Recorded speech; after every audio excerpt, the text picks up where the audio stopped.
It is 8:03 p.m. on Wednesday. And a couple of things I just want to mention before we get started.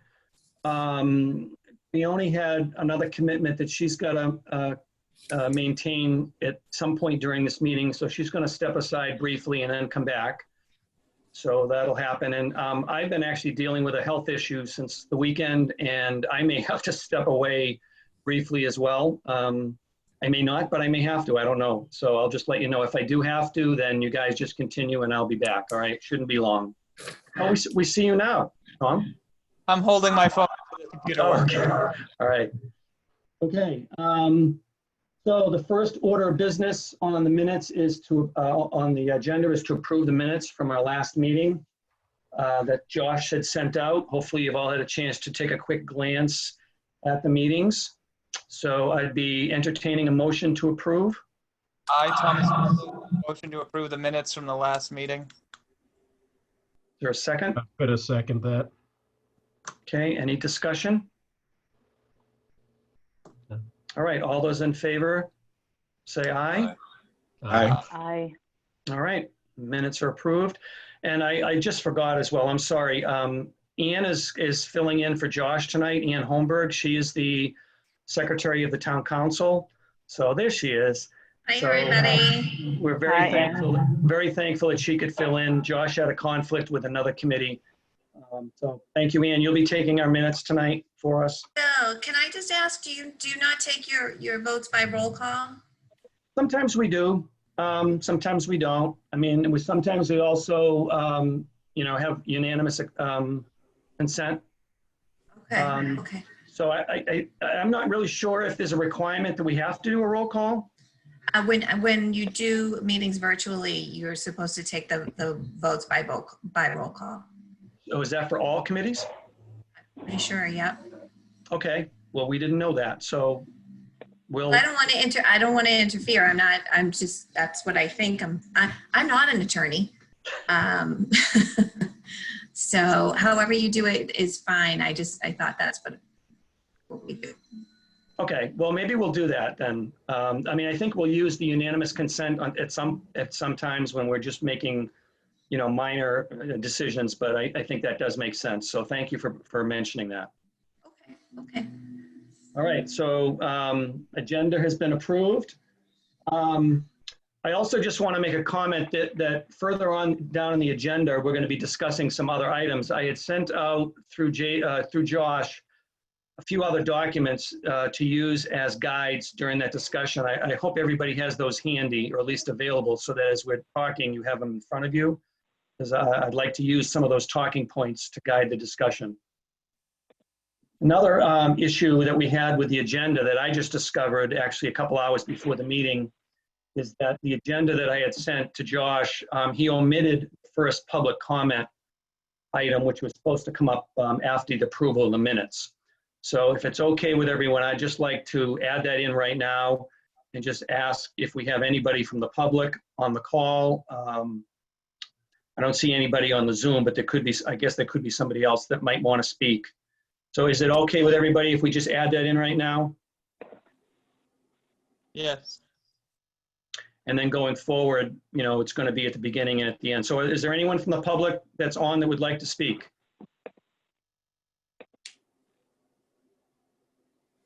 No? Okay, I guess we have no one then. All right, moving to the next item, we have old business. There's one item there, and that was the carryover from our last meeting where we were discussing the rules and policies for our committee.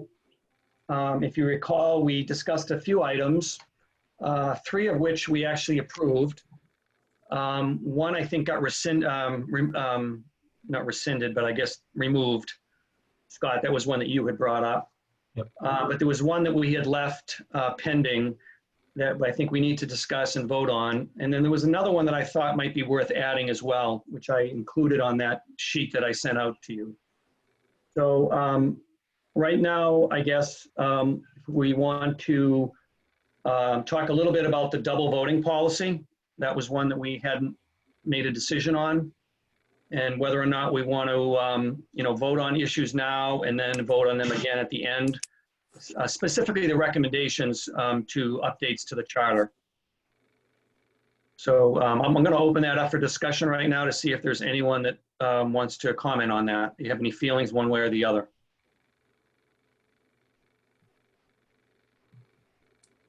I'm going to pitch this to maybe Scott.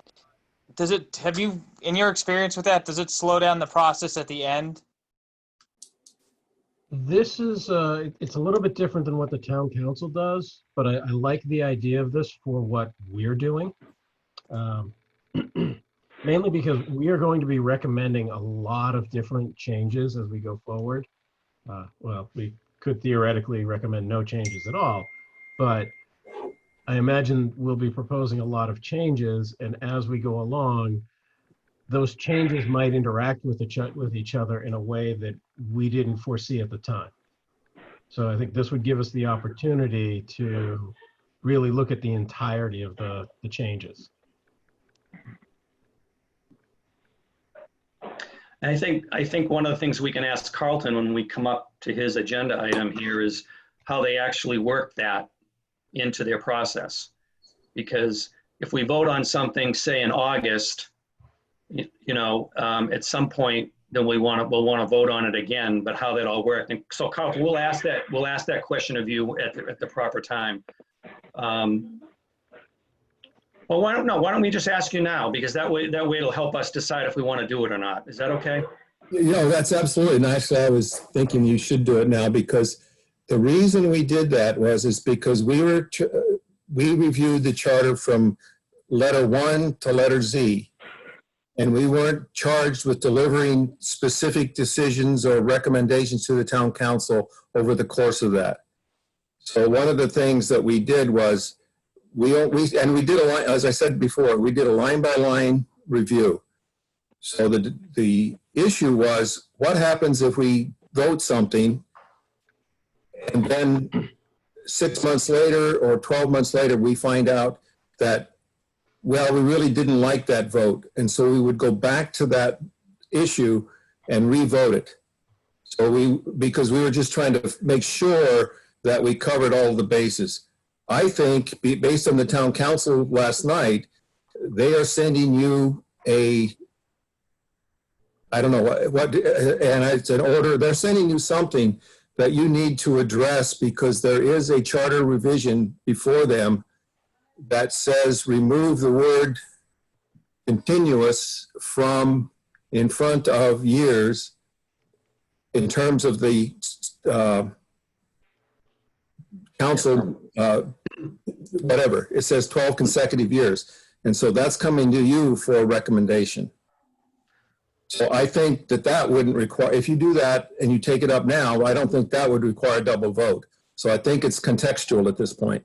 Yeah, so I guess my question is, if say you've made 100 votes over the course of 6 months, Yeah. and then at the very end was sort of when you're reviewing the final product that you're going to deliver, did you go back and re-vote all 100 items, or did you only selectively vote certain ones, or how did you do that at the end? We went back to every one of those in our final meeting and reviewed and made sure that we agreed with the original vote by voting. And I believe I sent you a table that actually documents every meeting and when we did those votes. So you actually did re-vote everything. You didn't just say, we don't need to do that one, but we need to do this one. We re-voted everything. Okay. Minor, okay. major. Okay, great. That's good feedback. You're welcome. So, Tom, I think based on what Carlton just shared, it doesn't seem like that's going to slow the process down too much, right? We're going to vote once, and then at the very end, we're going to kind of go back and relook at it again. Yeah, no, I'm totally all in favor for it. I 100% agree with it. I just want to ensure that we knew what we were doing. Okay. All right. Is there anybody that wants to make a motion to go forward with this? I motion that we go forward with it. Okay. I, Thomas Golden, second the motion. All right. Thank you, Thomas. Any further discussion? All right. We'll do a roll call on this one. Ian? Ed, Yes? Cleone, Yes. Darren, Yes. Steve, Yes. Thomas, Yes. Scott's on mute. Oh, there you go. There we go. Were you a yes? I was a yes. Okay, thank you. 6 in favor, none against. All right, great.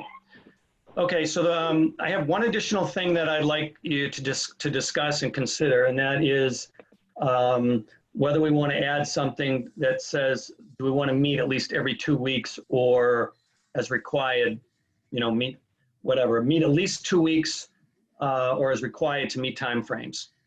Is that something worth putting in the policies, or do we even need that? And I think. So the question, oh, sorry. No, you go ahead. I want to just clarification. You're asking if we should meet every 2 weeks as standard or to meet as needed to meet deadlines? Is that the question? Yeah, so for example, we're meeting this week and we're meeting next week, but then we're going to get into our normal, first and third Wednesday of the month. But if there's times when we need to meet more frequently, then that's what I meant as needed to meet timeframes.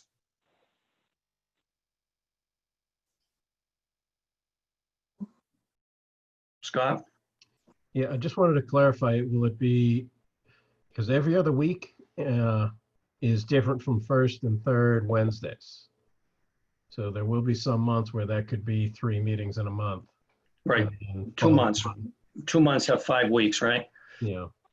I would say first and third Wednesdays is more consistent, right? And we could add in language that says something along the lines of, the committee chair may, call an additional meeting as needed. So if you read the language that I sent out, it says as follows: committee will meet at least every 2 weeks, or as required, or more. I guess I didn't say more, or as required to meet timeframes. Is that sufficient? Like I said, I think, an amendment to that as committee would meet first and third Wednesdays of every month, or as required to meet timeframes. Okay. All right, so committee will meet first and third Wednesday, or as required to meet timeframes. Are you going to add the time in there? We could, but I mean, there are times when we change it like we did tonight. I just want to make sure in terms of scheduling and everybody's calendars that we're set. My own feeling is I don't think we need to put the time in there, but we can if everybody agrees that it's needed. Yeah, and I'm just thinking this through. I don't want to lock us into something that we may need to change. We'll need the flexibility, if, like we almost had this week where we were looking at moving it to a Thursday, so maybe some language in there that would allow flexibility. So any thoughts on that? Are we allowed to say we'll meet at least every other week or like every 2 weeks, generally occurring on the first and third Wednesdays of the month? Yeah, I'm not sure we have, I don't know how granular we want to be here. I just think we want to be clear that we're meeting at least every 2 weeks, or the first and third Wednesday. And the first and third Wednesday was really to meet Josh's schedule, right? Because he has other meetings. So I'd like to motion that we'll state it as the committee will meet the first and third Wednesday of each month, or as required to meet timeframes. Or, yeah. I'll second that. Okay, any discussion? All right, Ann, we'll take a roll call on this one too. Ed, Yep, Leone, Yes. Darren, Yes. Steve, Yes. Thomas, Yes. Scott, Yes. 6 in favor, none against. Thanks, Ann. And can you just read back for the minutes Yep. how you took that? Yes, the bullet reads, committee will meet committee will meet the first and third Wednesday of each month or as required to meet timeframes. Perfect, thank you. Yeah. Okay, so I think we're done with our committee rules or policies unless someone has something else that they want to add. We can always amend it as we go forward if we need to add something else. But I think we've got a good baseline to start from anyways. All right, thank you. Let's go to the next item here, which is new business. And we've asked Carlton to attend as he did last week, but this time in more of a formal setting to share sort of lessons learned and any other wisdom that you might have, Carlton, that you could give this committee as we go forward. Oh, I would that I had wisdom.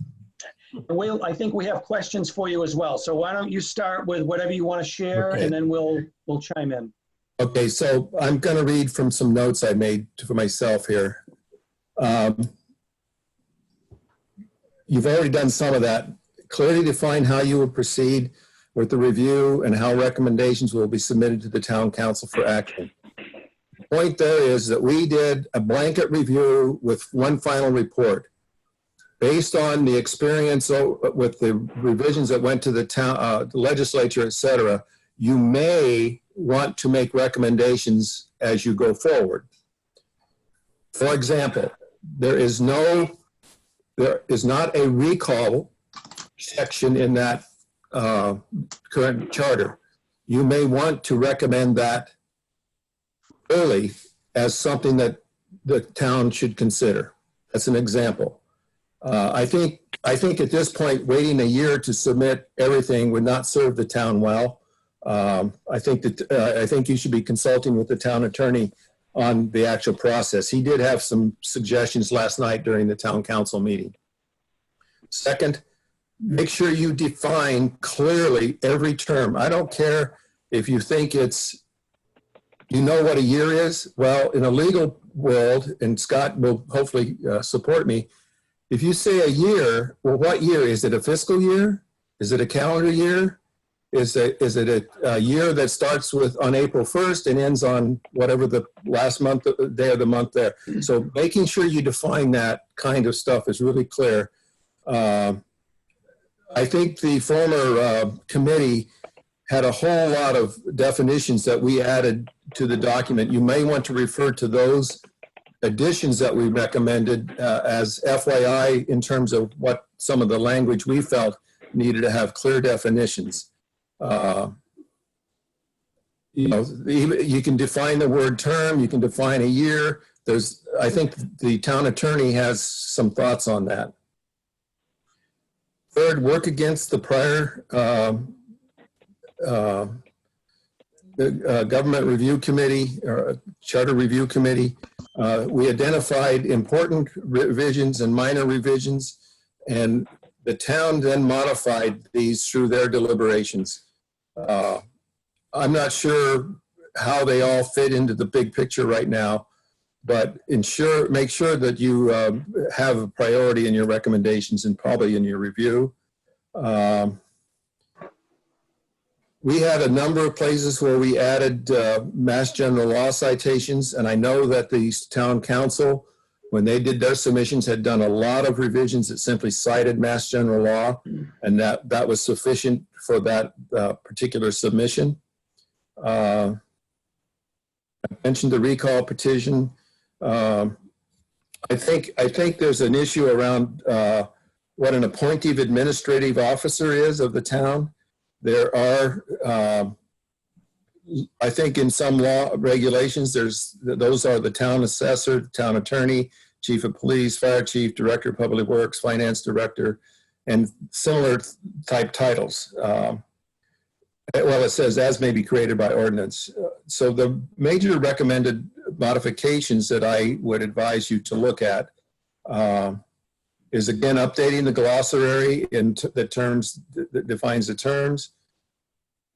We did add, and I don't know if it found its way there, but because the delays in terms and cost of advertising on the newspaper, we had suggested that the language of the charter includes something to the effect of as published on the official town website and other electronic media as appropriate. I think that they kept the newspaper as well as that. Wait a minute. Well, the other thing that we dealt with and learned through discussions, one of the critical issues, and Scott will remember this, that when you had a resolution or an order, the charter says it would not take effect for 30 days. And there were some instances where it should be taking effect more quickly. So that's one recommendation to look at that. We suggested 72 hours so that the town would run more efficiently.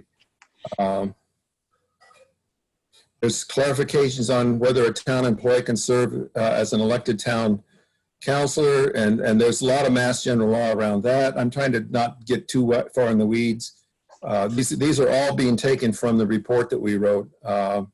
Yeah, Carlton, I think we are definitely going to go through your report in its entirety. I think what we're interested in is more, I think, on your process.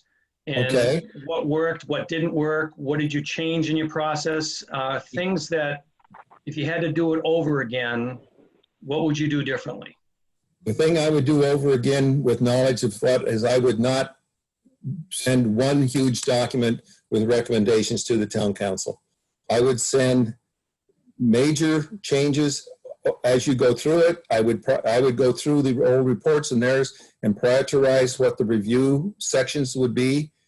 We did soup to nuts, A through Z, but I think this time you need to look at the sections and see what's most important to modify and make recommendations there.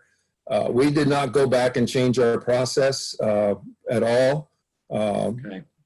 And again, we had the public meeting, and we did, in our process, we tried to bring in every counselor, committee, key office holder, elected or otherwise, to the committee to discuss what they would change. That resulted in the town manager submitting a large recommendation in terms of how to change the FinCom. The town attorney, I requested him to submit some things, and he and I went back and forth, but he ended up sending us a document answering a series of questions. So one of the ways you can do this is submit questions to various individuals and then request a written answer so that it moves your process forward. I think that's more what you wanted. That would what I would be. I think you're on a good start. Okay. But I'm also going to hop off this meeting because I'm not sure. I would like to jump in on everything, so I need to get off. Can you give us like 5 more minutes for questions or not? I'll give you a half an hour. Oh, well, I think I just want to open it up for questions if we have any. So go ahead, Cleo. So I was curious. Do you have a comprehensive list of who should inform the process and perhaps the order that we should speak with them? My question pertains to the legality. Should we speak with the lawyer to find out what we can change, what we can't change, and then from there have that be the foundation around what we focus on, and then kind of roll out the other folks? It's a good point. You have, as I understand a charter review, you have the authority to recommend any and all changes that you deem appropriate to the town council. The town attorney is not going to come in and say you should only consider this or that, is my belief. Okay. We did not have a list, I think, because we went through from A to Z on the document. We just took it as it came. But I think you guys going through and having a consideration and maybe looking at those other documents and prioritizing the sections that you're going to work with first, second, third, fourth would be efficient. Okay. Anyone else?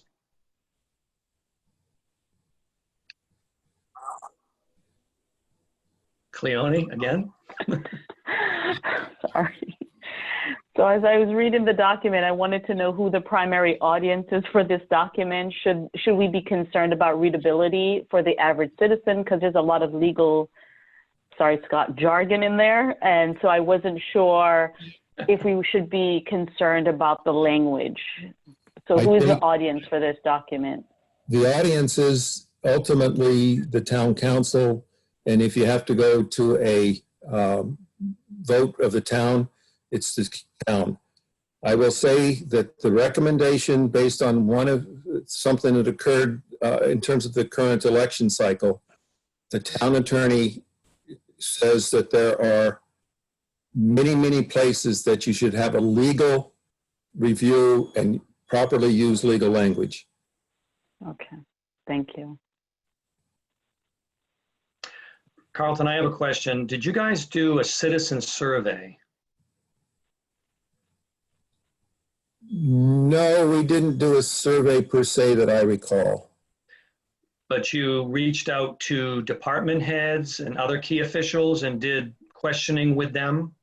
We invited the chair of the council, we invited the town clerk, we invited the town manager. He pretty much handled most of the input in terms of the financial area, but I don't think it's inappropriate that you might invite the finance director in. Anybody that has fiduciary and otherwise responsibilities that are defined there, you probably need to invite in.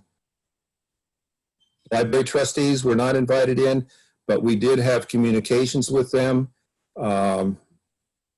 I can't remember, they should be documented in that report. I included every communication we had. Okay. One of my concerns is, I know that after you guys released, you took a year basically and then released your recommendations to the council. It then sat with the council for another year and a half. And they made, I guess, some pretty substantial changes to what you guys had come up with. How did that make you feel after all the time and effort that you had put into it? And then to have them go through and make all these changes that some of them you disagreed with. And I know they're the legislative body and they have the absolute right to do that, but I mean, was there any sort of expectation set ahead of time with you as a committee that they would try and honor as much of the recommendations as possible with you? I mean, to try to answer your question directly, no.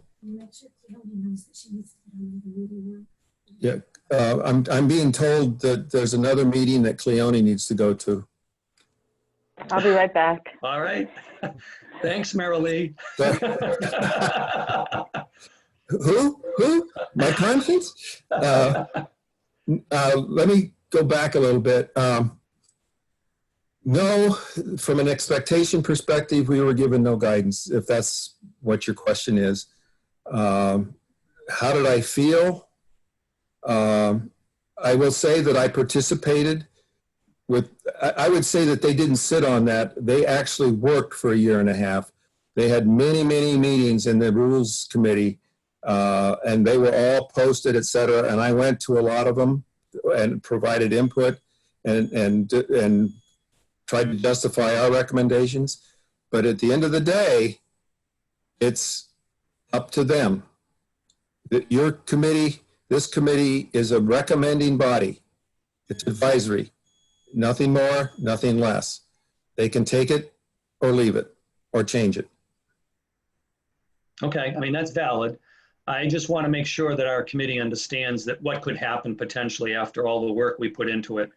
I do remember that when we first passed the charter back in 2010 and town meeting voted on it, there were only, I think, a dozen amendments and many of them were minor. So that the town really accepted the recommendations of the committee almost fully. Whereas this time you guys did it, the council made heavy modifications to it. So I don't know what was different. That's all. Well, it's very clear what the difference is. You were putting forward a change in the form of government. In our case, the form of government was asking us to review and make recommendations to better the charter. Yeah, Big difference. yeah, okay, fair enough. Anyone else have questions? Scott? Thank you. So Carlton, just to sort of make sure everybody's on the same sheet of music here, do you mind going over the whole process? So we make the recommendations, it goes to the town council. Town council sends it to their committee, to the Rules and Procedures Committee. They work on it, goes back to the town council. And then from there, what happens with that document? With our document or the town council's What the document? town council completes with our recommendations. Okay.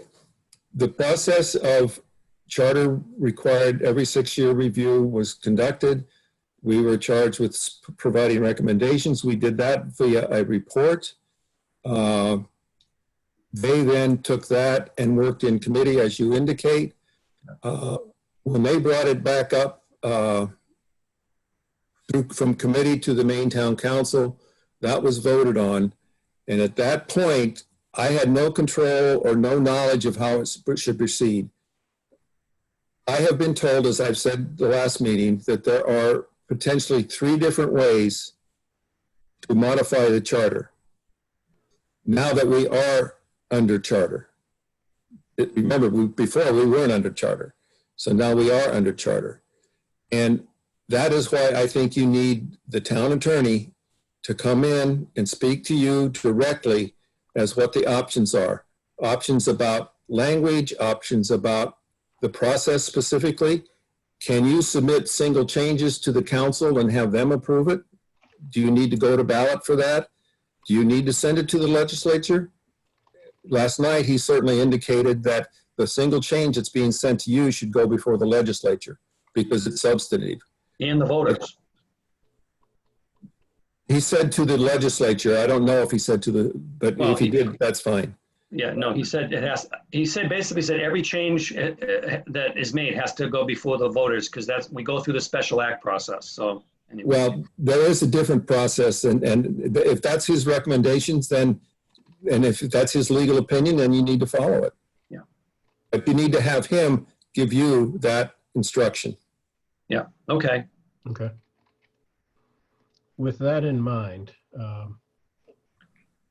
do you think it would be beneficial for us to appoint one of our own from this committee as a liaison to the Rules and Procedures Committee of the Town Council? They're not going to engage with you at all until you submit something to them. So I think you should be, personally, my opinion, and it's strictly that, is that you should be having communications, regular communications with the council chair, because that's the appointing authority with ratification by the council. And you should be providing updates, maybe sending the minutes to him, just so they are informed of what your progress is. I think we went in and briefed them a couple of times. Scott, you may have even been in the room at that point. I don't know. I do know we did a final presentation. Aisha did a very nice final, quick, more than elevator streets speech, but less than a complete presentation about the major recommendations and process. You should have communications consistently with the town council. Right. Okay, great questions. Anyone else? So I have a question. So once we give it to the town council and then the town council makes their revisions and it goes to the public, there's only one ballot question allowed for all the revisions, right? Like it's a No. all or nothing? Okay. That's It was- not my, that's the questions to me, and that's not my understanding. Okay. It could go up as individuals. The way the town submitted it was as a complete document. Therefore, Okay. the state said, you must vote it as a complete document. If the town would have submitted it as 3 different ballot questions, they could have done it that way. Okay. Yeah, and the reason it was done that way was that they submitted it as a total charter replacement, as opposed to amending the current charter. If they had done used the amendment process, we could have had a dozen questions on the ballot. It's perfectly okay to do that, but they chose, for some reason, I think the town manager and the town attorney decided to do a full replacement, and that way, that's why it had to be all or nothing. Okay. And that, again, I'm going to jump in. That is why you need to have both the town attorney and the town manager and the chair of the board of, listen to me, town council, come to your meeting and you guys together decide how you're going to proceed. Yeah. Good question, Tom. Okay, well, Carlton, we've taken up a lot of your time. We appreciate you being with us. And I know that you have said to me in the past that if we have anything else, you're always available. Absolutely. And this is ending the 5th hour of Zoom meetings for the town today. All right, Thank you. thanks again. Bye-bye. Appreciate it. All right, guys, that was good. So where's my agenda? All right.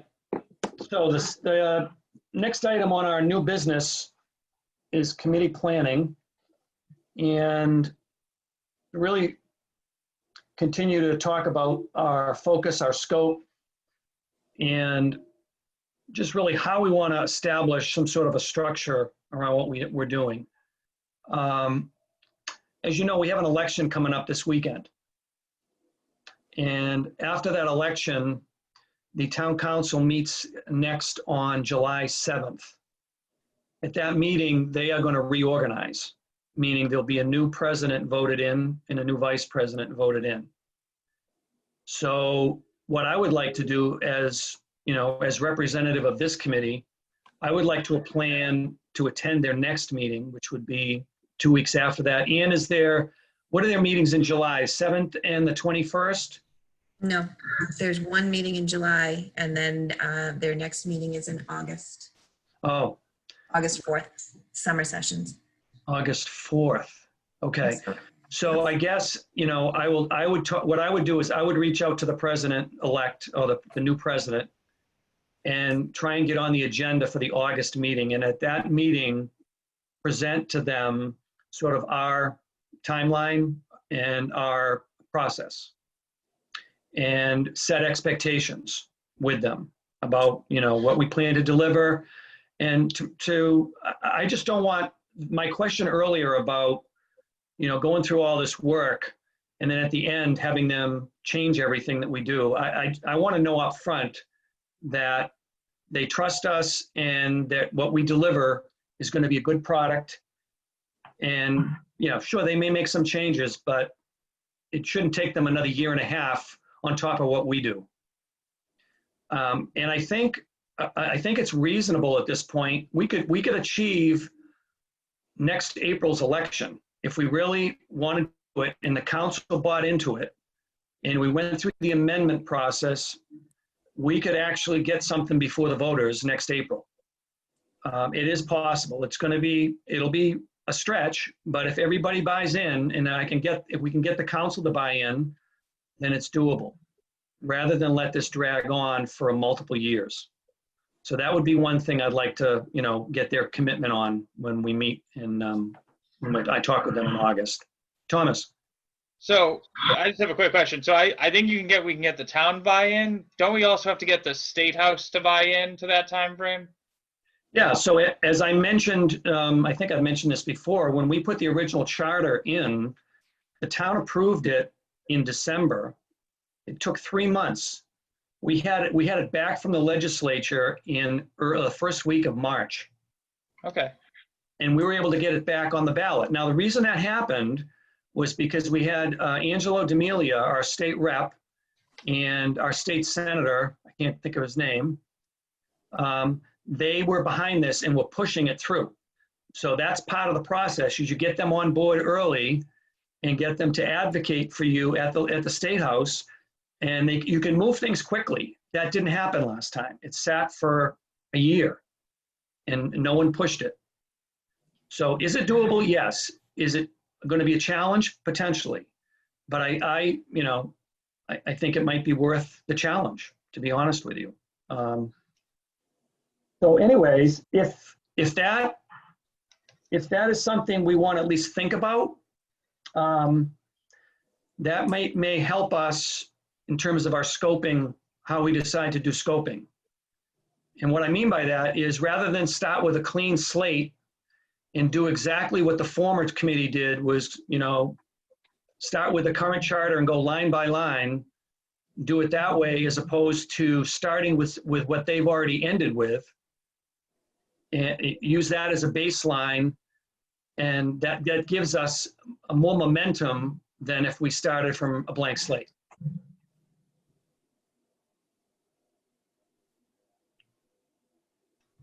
Your feelings, your thoughts? I think that makes sense. Well, sorry, Cleone, I think you're on mute. I saw your lips moving, but I couldn't hear you.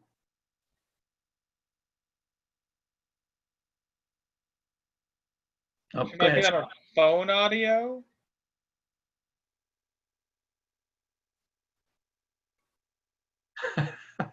Go ahead, Scott.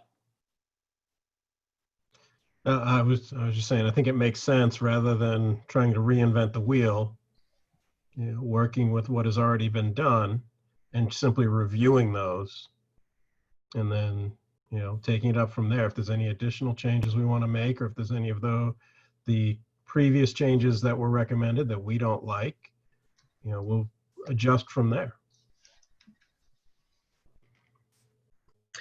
My understanding is, a bulk of the changes that were recommended were minor changes, wordsmithing, grammatical type, syntax, those kinds of things. All of those kinds of changes can be bundled into one question for the citizens.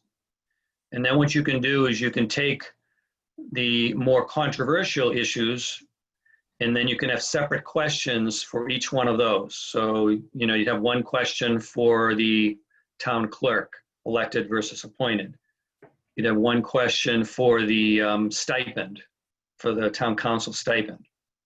But I'm sure that most of those bundled changes, those sort of the generic changes, are things that we're going to look at and we're going to say, yeah, they all make sense. They corrected spelling errors. They improved definition. They did a lot of things to tighten up the syntax of the charter. It's not going to take us a long time necessarily to agree on those. It's going to be the more substantive ones where we're going to probably have to do some interviews with people. What do you think about this? This is a controversial item, Darren, you have any? Go ahead, Darren. Yeah. Are we going to be trying to focus on the changes that the previous committee recommended, or the changes that were made by the town council? So I think that's what we're discussing right now, is what we begin with. Do we begin with what the former CRC delivered to the town council as our baseline, or do we start with what the town council sent to the legislature as our baseline? So we have several different options from which we want to start with at this point. Or we could start with a clean sheet of paper. That's certainly on the table. So does the current, can you hear me? Yep. Yes. So do we have a list of what was rejected based on the most recent recommendation of the charter, so that we're not recommending something that was already contemplated by the state or the council? When you say rejected by whom? So my understanding is we do a recommendation and they say yay or nay. And from the things that they agree with, the town council. Is that what happens? That we make a recommendation to the town council? I think what we could do is we could take what the CRC gave the council, the last committee gave the council, and then what the council ended up voting on, and we could do a comparison between the two and see what the delta was. So that would tell us what the council changed or rejected from the prior committee. Does that answer your question? Yes. And then, if I understand correctly, then the town council they take it and then it goes to the state? Does it go to the state? Yeah, I mean, the town council hands it off to Mike Dutton and the town attorney, Jason Rollins. And then they work with Angelo D'Amelia, a state rep. They give it to him, and then he introduces it as legislation at the state level. Without further modification? Correct. Now it may have, I've been told this, but I haven't been able to verify it, that it actually came back. See, because once it left the town council, it sort of went into a cloud. And the town council really didn't know what was going on, but I've heard that the state sent it back. They had questions or they had issues, or they actually might have made some changes, but no one really knows that for sure. So Mike Dutton is going to be at our next meeting. We can ask Mike at our next meeting, what really happened then? You know, were there changes made by the state or not?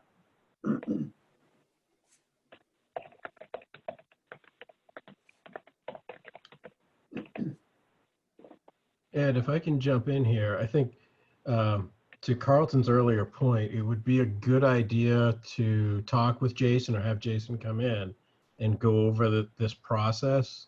I've got a split screen right now, and I'm doing my lawyer research over on the right on amending charters, and it looks like there may be other ways. I don't want to get into all of the nitty gritty, but there may be. It seems like there are easier ways to make this happen.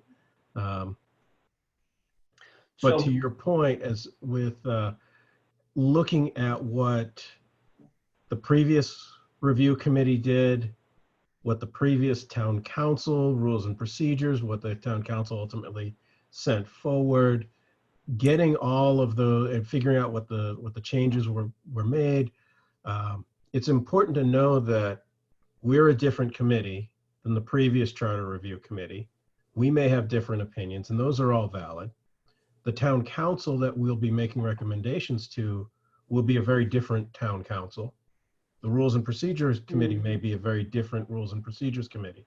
So just because something didn't make it through that filter before doesn't necessarily mean that it won't make it through this time. Yeah, that's certainly a good point.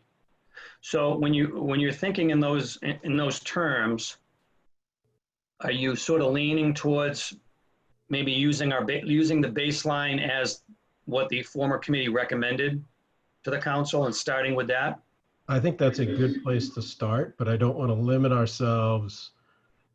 You know, we've got a lot of very smart, very accomplished people in this committee.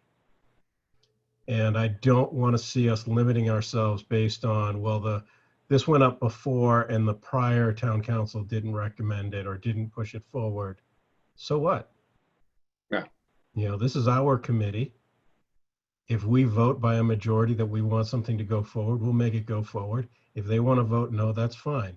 But I'm willing to go on record for something that I believe in, even if it doesn't pass at the next level. That's fine with me. Right. Okay.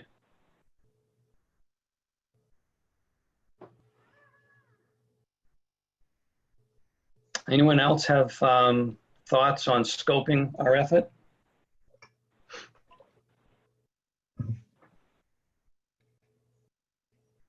If possible. I don't know too much about this whole process, but just from like reading some of the stuff that was originally sent out to us, I thought there was a couple of ways that a charter can be amended.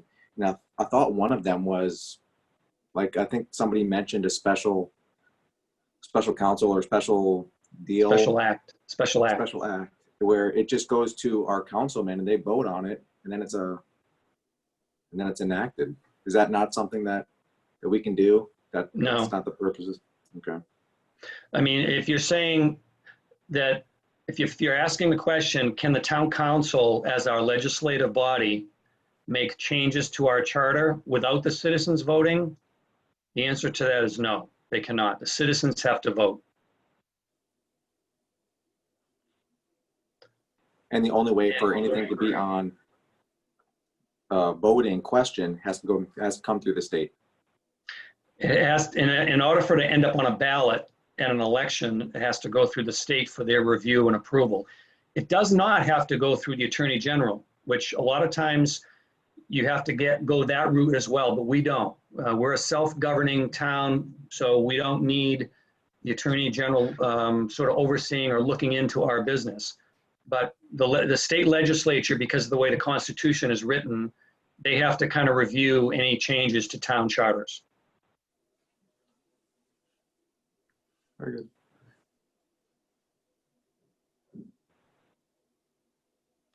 If possible, I don't know, I mean, if you guys feel like we're ready, but to make a decision tonight on our scope, at least to vote on what our baseline will be. That way, at least, you know, we kind of can start. When we have so much to read through, I would like to sort of be able to prioritize what I'm reading. So if I know that if we're going to use the former committee's recommendations to the council as our baseline, that's going to be my focus initially. Then we can start to put together sort of a plan as to, you know, we're going to do it article by article. Are we going to prioritize those different articles, or how are we going to do that? Is it going to go sequentially? There's got to be a system to this, or else we're going to be disorganized. And so we want to be organized and efficient, right? That's the plan. So Ed, my thought would be, I like looking at what the last town charter did, because like y'all clearly did a lot of work, right? Like at least get that as a starting point. And then maybe as a time frame for how we do things, there's different parts of the charter, right? And then within each part, there's certain articles. It might be easy to put it on like a calendar and say, these will be addressed by this week, these will be addressed by this week, and then just kind of flow through top to bottom. And some of them are going to be like really simple, like check mark, move on. Some of them will be, at least from my perspective, probably have more discussion to them. Right. Good point.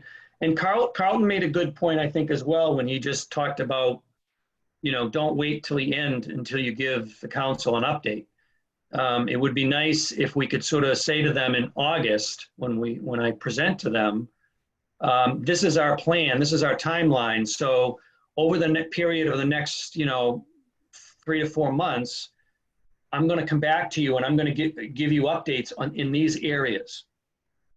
Have sort of something laid out, an organized schedule that we can sort of follow,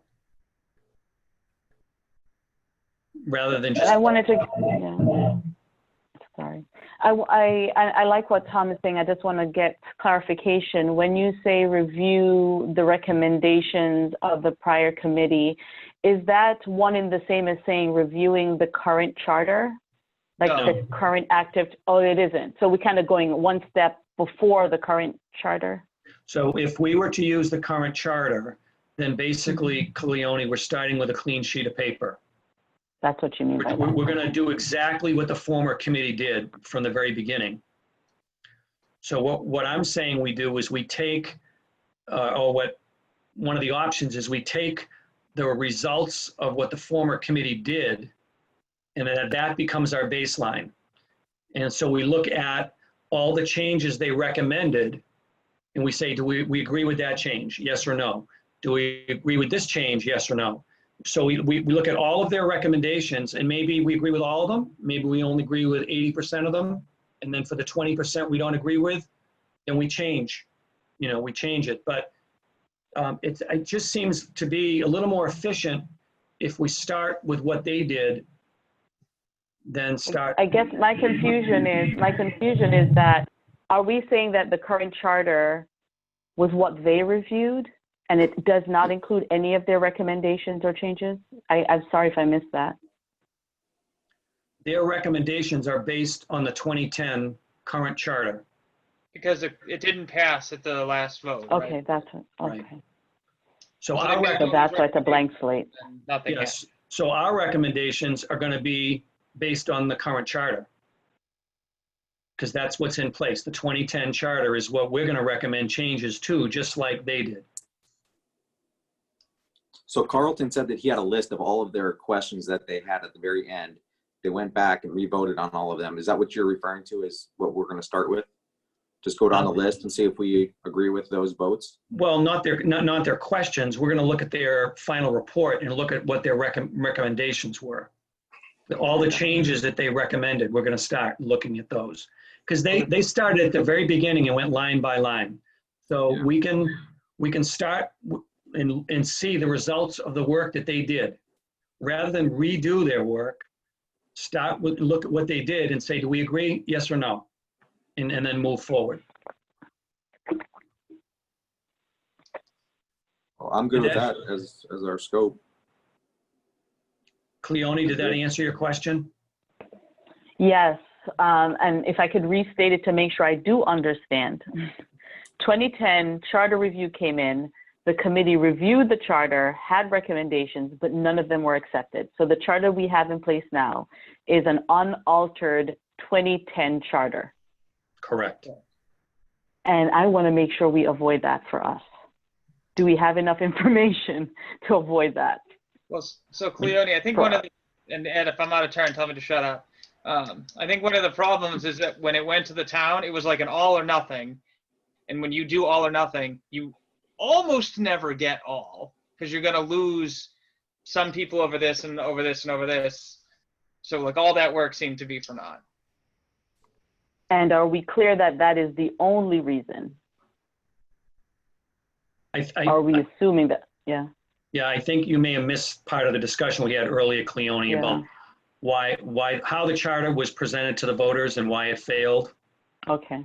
Sorry So about that. it I was- wouldn't take up the time now. No, I'll repeat it. Okay. All the changes that failed last April, all those changes went in as a total charter replacement, as opposed to an amendment. They didn't use the amendment process. They used a replacement process. So when you use the replacement process, it's an all or nothing. You can't give the public options to choose different items. It's all or nothing. I think what we can do, though, is we can recommend using the amendment process. So therefore, we can improve the chances of this next round of charter updates passing tremendously if we use a different process. Okay. Thank you. Yep. So I have a question. So would that require us to prioritize and kind of break it up into pieces that we would present to the council, or recommendations that we make to the council, like in increments instead of all at once? Good question, Darren. Yeah, I think that as we put our timeline together, we're going to be looking at, we're going to chunk all the work up into blocks of activity. And we're going to maybe there's 10 articles or 10 sections in the charter. So maybe we look at the first 2 articles, and it takes us, the first 2 meetings that we're doing this, we're going to look at the first 2 articles. Then the next 2 meetings, we're going to look at the next 2 articles. And then at some point we'll make a presentation to the town council and say, this is what we're recommending at this point. Maybe we'll say, this is our draft recommendations. It's not final, because we're going to do a double vote. We're going to vote again at the end, but this is kind of where we're leaning right now. So it's no surprise to them at the end. Okay. So what are the chances we'd have time to look at 1 or 2 articles before their August meeting, let's say, for example, just to give ourselves some time, a timeline? Well, we can certainly begin doing some of that. I mean, we're going to have 2 meetings in July, right? We meet next Wednesday, and then we'll meet again 2 weeks later. So what is that? The 15th? Are there actually 3? Let me see. Yeah, 1st and 15th. So July is one of those months where we have 3 Wednesdays. Great. So, That's convenient. whether we decide we want to meet all 3 Wednesdays or not, we have that option. And Darren, some parts of it, the charter, are less, so it's 10 parts, and then within the parts are articles. Some of the parts are literally 1 or 2 lines. You could rip through parts. I think it's 6 through 10 are all on the same 2 pages. And in fact, one of the sections of the charter is called the transition. It's at the very end. It's a whole section about how the government was going to transition from the old form to the new form. That all goes away because we don't have the old form anymore. So you essentially eliminate an entire section of the charter. All right, well, does anyone feel like making a motion on the definition of our scope?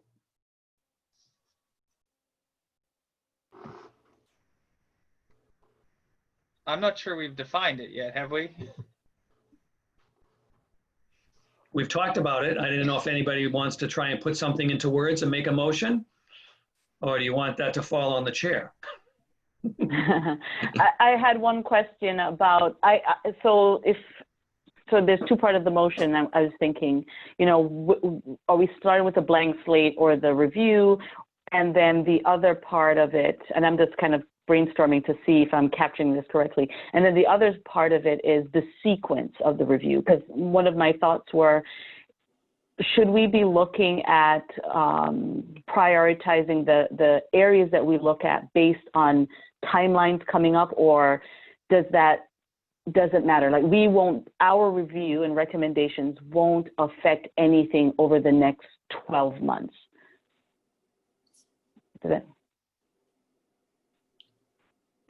I'm not sure I totally Following? understand your question. Yeah, I guess I'm thinking about prioritizing the sections that we review, and in thinking about the next 12 months, is there a recommendation that we can make to improve something based on a timeline that's coming up, or are we completely separate from our recommendations and how things are currently operating?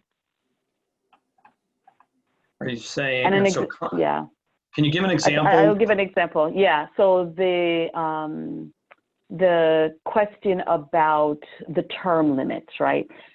We know we have a election happening up in precinct 6, and granted the timeline is very short right now. If something like that was to happen in 6 months, and we can influence that because we know it's not in the spirit of what we want, our government to run, is that something to take into consideration, or our recommendations wouldn't affect anything for a long time?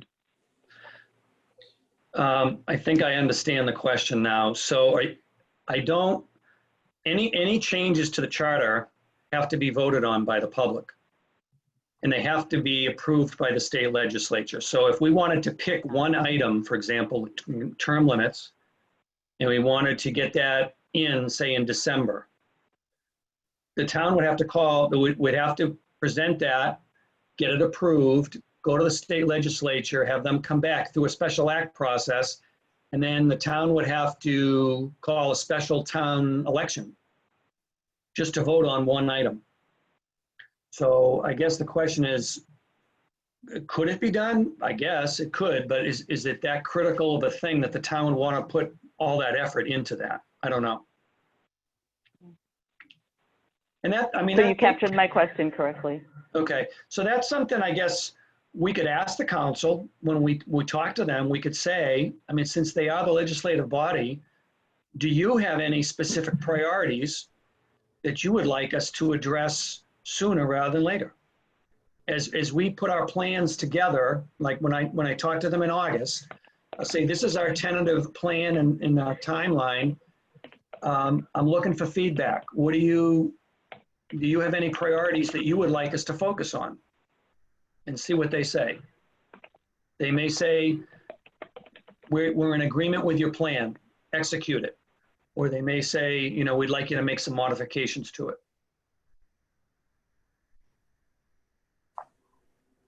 Good question, Cleone.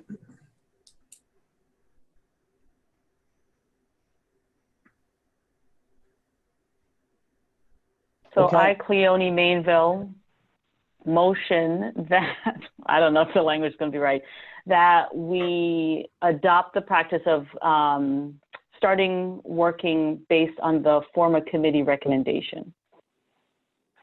A second on that? Second that. Okay, Darren Boston will second that. we have 2 seconds. Awesome. Is everyone clear on the motion, and do we have any discussion on the motion? Silence is affirmation.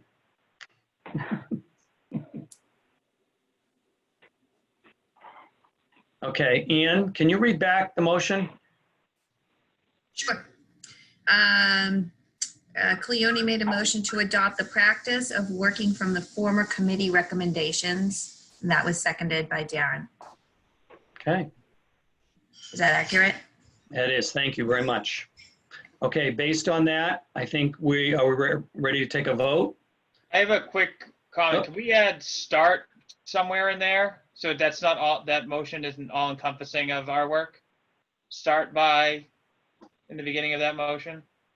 Well, I'm not sure I follow you. So, Ian, can you read it one more time? Sorry. No problem. The motion was to adopt the practice of working from the former committee recommendations. So I would just ask if we could adopt a practice to start by working from the former committee's recommendations or something like that. Okay. Well, can we say use it as a baseline? Or something like that. So which is it? Group. I would say use the former committee's recommendations as a baseline. Okay. That's perfect. I just don't want it to limit us to only being allowed to make revisions or recommendations based on the last time. Yep. Okay. Great. All right, Ian, we're going to take a roll call on this. Okay. Ed, Yes. Leone, Yes. Darren, Yes. Steve, Yes. Thomas, Yes. Scott. Yes. 6 in favor, none against. Thank you very much, Ian. Okay, so now we have a stake in the ground. And for our next meeting, what I'll do is put some thoughts around, what we do next to start and structure a plan for moving forward. The next item on the agenda was to talk a little bit about some data resources that we're going to need.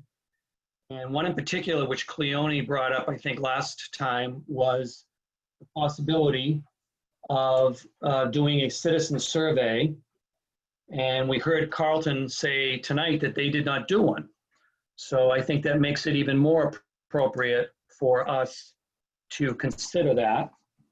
I did send out, I just need to find it now. I know I have it here somewhere. I sent out a little sheet that gave some information about surveys. There it is, which I hope you all had a chance to look at. So let me just spend a minute kind of reviewing that. So we basically have 2 options for surveys to do a public survey. Social media, and there are 4 town Facebook websites that are available to use. You're using SurveyMonkey, which I don't know that much about. There's the Bridgewater Residents, which has about 19,000 members. Big group. Bridgewater 02324, which is around 6,000 members. There were 2 other smaller websites. DICE, which is the Diversity and Inclusion for Community Empowerment, and something called BCCR, which is Bridgewater Citizens for Civility and Respect. Those, I believe, are fairly small groups. So social media, Facebook page is one option. There's also something called the Town Blast. And this is where the town manager sends out blasts to citizens who have signed up ahead of time for certain notifications on town events, things like that. So we might be able to work with Mike to see if we could use that functionality that he has to maybe send out a survey. If he had like 500 people or more on that list, then he's already got the list. So that would be great. One of my, I'll get into this later. There's also a, something called the Buzz Around Bridgewater. That's an electronic newsletter It's a commercial based. You have to sign up and I think you pay a fee for it. They send out e-versions pretty often, maybe once a week or on weekends. So we could post something in that. We'd have to pay for it, I believe. I have the editor, the name of the editor-in-chief if we wanted to contact her, Jackie Rose. And then there were 2 committees in town that have recently sent out surveys. The Comprehensive Master Plan Committee and the Town Hall Feasibility Study Committee. Both of those netted about 200 to 300 responses. I don't know how they did them. I just know that they happened. So we have resources there to talk to if we want to get more information. There's also, so that's also under social media. There's also, we could send out a hard copy survey. You know, we don't have a budget, unfortunately, right now. So in a worst case scenario, we'd have to pay, you know, a printer. We'd have to, you know, do mailing. We have to pay for postage. So I don't know how many people we'd send it out to, maybe 500. So that's one issue. But we could potentially send out a survey included in the tax bills that go out. I already talked to the tax collector, Scott Bios, and he mentioned it's actually too late to do that. The tax bills go out in July and they've already finalized things with the printer. So we'd have to wait now, I think 6 months. They only send it out twice a year. So that might not be an option for us given the timeframes. The water bills, the same thing. That's an option right now. I talked to Jonas, the superintendent of the water department, and he's referred me to one of his staff to work through any details on that. So we have an in, at least there. So Bridgewater has had problems in the past with surveys. I can tell you that. I've received a few of them. And the issue has really been how the survey's been developed. Not being clear, questions not worded right, whatever. So I think if we're going to do a survey, whether it's electronic or whether it's hard copy, we should get the assistance of somebody who's familiar with how to put surveys together. And there's a person in town, her name is Fran Jeffries, who has had experience in that, and I think she'd be willing to help us. So that's good too.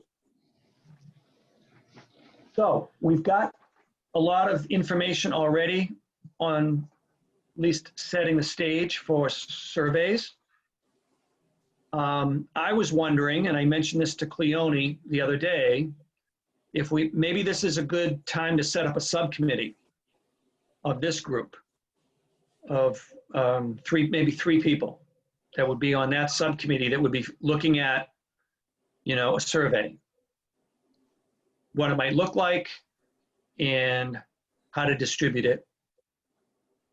Your thoughts?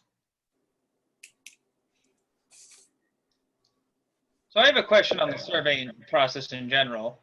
If you say that historically Bridgewater does not respond that well to surveys themselves, would it be more beneficial to try to do like a blast about the existence of this committee and like set it like an open meeting?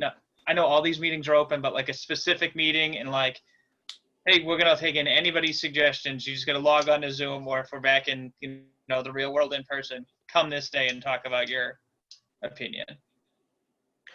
I think that's a good option, Thomas. In fact, one of the things we did back in 08, 09, and 2010, we ran a bunch of citizens forums.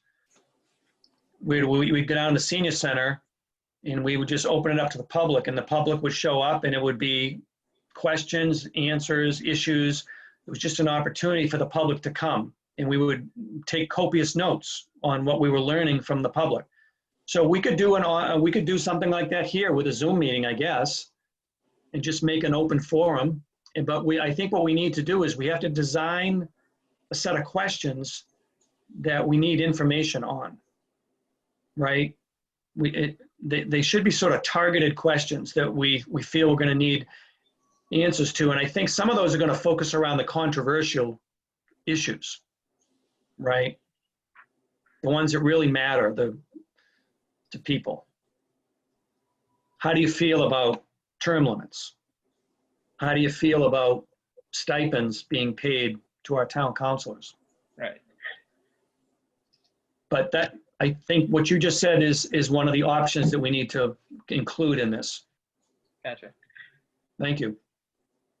And I'd like to build off of what Thomas just said. Instead of having the paper version, combining the electronic Survey Monkey with that method, I think might be helpful. And maybe in the electronic one, seeing if there's a few questions that we can ask to help us identify what is controversial. And that can inform the kind of focus group that we have. Yeah. So I'm not very knowledgeable about electronic surveys, as I said, or Survey Monkey, but I guess one of my concerns is if we open a survey up to the public, how do we ensure that we're getting Bridgewater residents to respond, number one? And how do we, people can lie as to who they are, and how do we prevent people from responding multiple times under different names? Is that whole, security authentication, you don't want to taint the survey. So I think that if we agree that maybe a subcommittee is worth having on this, maybe those are some of the things that we need to, feel comfortable that if we do this, it's going to be a legitimate, non-tainted survey. So I would be interested in, yeah. No, I was just going to say, and Steve, I think you've got something to offer here. Yeah, I feel like we have our own little sandbox here, and I feel like if we're going to start worrying about what other people are, if they're trying to screw up our survey, then that's kind of out of the scope of what we're doing. If we have a set of questions that we want answers to, just throw them out there. Take what we get, and then just go with it as it is. We don't know who the people are, so we can't really. There's no use in just in getting upset about, if it doesn't go the way that we want it to go or anything like that. Let's just take what it is and work with that. Work with the information we get. So yeah, I think I think the electronic version, like you get on Facebook, or you get on like the Bridgewater resident page. There are definitely people on there that don't live in Bridgewater anymore, but I think that that's going to be the easiest way to get people, access to this Survey Monkey or whatever it is, and then you have them log in there, and just the first question can be, are you a current resident of Bridgewater? Go from there. And if people get that passionate about it, they can just come to a follow-up meeting once they see that this is a thing, right? Like, they see the survey, they're like, well, dang, I didn't know that committee was going on. Like, I guess I'll be there on Wednesday. Okay, great points, Darren. Yeah, I think a survey would be good down the road, somewhere down the road, right? When we after we've gotten our feet wet and gotten a handle on some things, like some directions, which directions we want to go, so that we can have something that we can offer people to talk about in the survey. Me personally, I don't participate in surveys when it's something that I feel that my input will be helpful. So, because it's something that I feel strongly about. And so I think, say, go further down the road after we've had some discussions and we see which directions we want to take, maybe when there's things that we feel strongly about, maybe that would be a good time for us to have a certain, put together a survey of some kind. Okay. I think the purpose of a survey, though, is to help us understand and give us direction early in the process, so that we kind of have, so we're not working on stuff that the public doesn't care about. So if we set a course for ourselves and do the survey later on, but the survey tells us that we looked at the wrong stuff, then we have to go back and do it over again. It seems to make sense to you want to gather the data up front and then use that data to help guide your process. I don't know if that makes sense or not. Well, I think we have a lot of data right now that we, But we don't have citizen input. This is what we're talking specifically about, mhm. is how do the Bridgewater residents feel since the former committee never did a survey. Mhm. I mean, they interviewed some key people in government, but they never asked the citizens what they felt. And are you thinking more of having a survey that has a ton of questions so that we can get kind of a wide berth of ideas, or are you looking more like pinpointed? I mean, I don't want to restrict anything at this point, but I don't see anything more than 10 or a dozen questions. Because I mean, if people get 2 pages, if they have to scroll through multiple pages, they're going to say, I don't have the time for this. You know, when you- I'm completely with the Yeah. KISS model. Keep it simple. Keep it simple, stupid, right? Yes. And SurveyMonkey, you have to pay after 10 anyway. But I think tonight's question is really, is it worthwhile to have the committee, right? And then within the committee, we work out the logistics about the timing and the questions. Yes, yes. Yeah. Yeah. As I So, said, I've done some background setup which the committee can work from, some contacts, some information, and now I think that a subcommittee could kind of go off to the side now and kind of work this. So, And I found a sample survey that Chelmsford used as well okay, Yeah, for the that's great. same purpose. Other towns, great, yeah. So I, Cleone, motion that we create a subcommittee around developing a survey. A citizen survey. Second. I mean, a citizen survey. Mhm. Did I hear a second? Thomas? Yeah. Any discussion or anything? Is there a timeline that's going to be associated with this? Like, when do you Well, want this survey done? Yeah, so I think since we're we're going to be data gathering probably over the next month, right? To help guide our process. The survey's got to be something that's probably going to have to be done in the August timeframe, I would think. August, September. I mean, it's got to be early on. I would So- say, I would pitch August more than September. I think September is going to be real nuts for a lot of people, especially people with children. Okay. So do you got? That's a good question, Steve. So that I mean, I think earlier rather than later on the survey. So we have a motion pending with a second. Any other discussion? Ann, can you read back the motion, please? Sure. Cleone made a motion to create a subcommittee to create a citizen survey. That was seconded by Thomas. Okay, Is that accurate? it is. Thank you. Okay. All right, let's take a roll call vote. Ed, Yes. Cleone, Yeah. Darren, No. Steve, Yes. Thomas, Yes. Scott. Yes. 5 in favor, 1 against. Okay. So the next question then is, we've agreed to form a committee. Next question is, who wants to be on the committee? I would volunteer for the committee and the chair spot if nobody wants to do that. Okay, I'll volunteer to be on the committee. all right, so we've got Cleone and Thomas. Yeah. If you guys need 3, I'll be more than happy to help and give my Awesome. input. Awesome, great, awesome, okay. So do we need a motion for this? We're not creating or stopping it or changing anything, right? So I don't think so.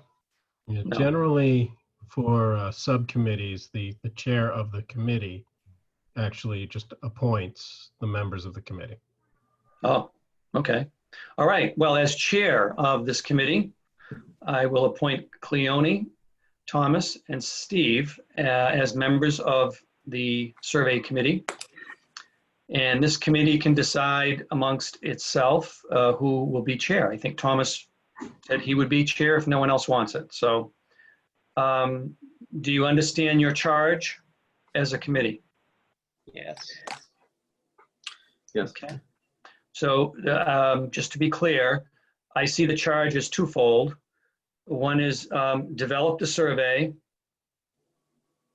a good survey that is going to meet our needs, and then how do we execute the survey with the intent of hopefully delivering the survey maybe in the August timeframe. Yep. All right, excellent. Thank you, guys. All right, I gotta find my agenda here. I'm buried in paperwork. All right, so the next item. Yep, Steve. I just remember from the last meeting that we had where we weren't supposed to talk amongst ourselves through email, unless if it was over 2 or 3 individuals. But if we're on a subcommittee like this, obviously the 3 of us can talk about different questions without being on Zoom. Is that correct? I think if it's 3 or more, you're not supposed to conduct business and make decisions. So you got, let me check with Merrill Lee on that. I mean, Scott, do you know about that or not? Do you have any input on that? Well, we can form a subcommittee. That subcommittee then has its own charge. So while you're meeting in the subcommittee, you're limited in what you're able to discuss. If you have a quorum of the full body, then you would have to meet all of the requirements for open meeting law for this committee. Does that make sense? No. Yeah. No. Not So to me. if all 3 of us are together, then we have to follow the same rules that we're currently using for this. Is that correct? I believe most, for the subcommittees, you have to still follow the same rules as far as open meeting. Okay. So I did read something a little bit differently in that subcommittees were excluded from open rule. And the reason is that we are part of the general body. Let me look that up because I was reading the open book guide, the open meeting guidebook. And if I find it, can I email that or I have to send it through Josh? No, you can email it. You can share information. Okay. We just can't conduct business. I mean, I can also ask Merrill Lee tomorrow, Or Merrill Lee, okay. and I'll send an email out to you guys either way. Good question though, Steve. I mean, obviously you guys don't want to be constrained, Yeah. right? You want to be able to work freely and quickly. So I'm hoping you can just meet however you want to meet. Yeah, I hope so. I don't know, It's Ian- been a while since I've been on the town council, so things have changed over time, I'm sure.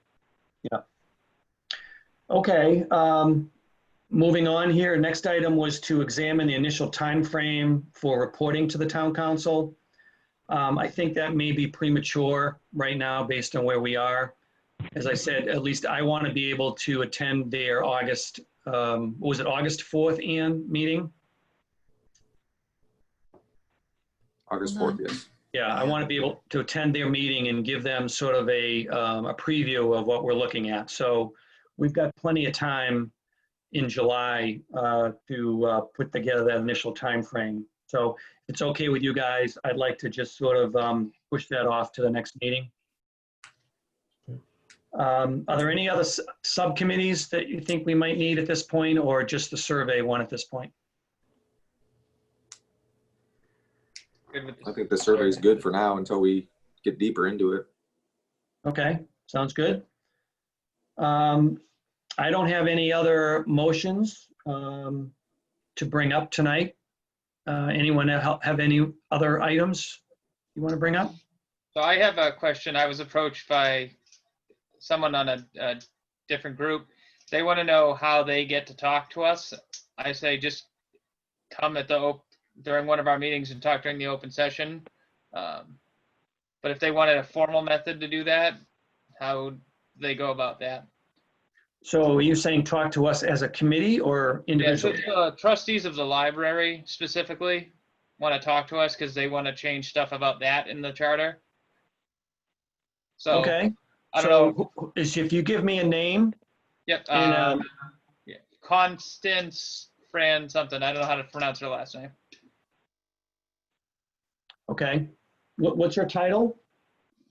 Library trustee, I think. Let me see if I have it written down. Because I can reach out to her and then I'll get her on the agenda for a future meeting. Yeah.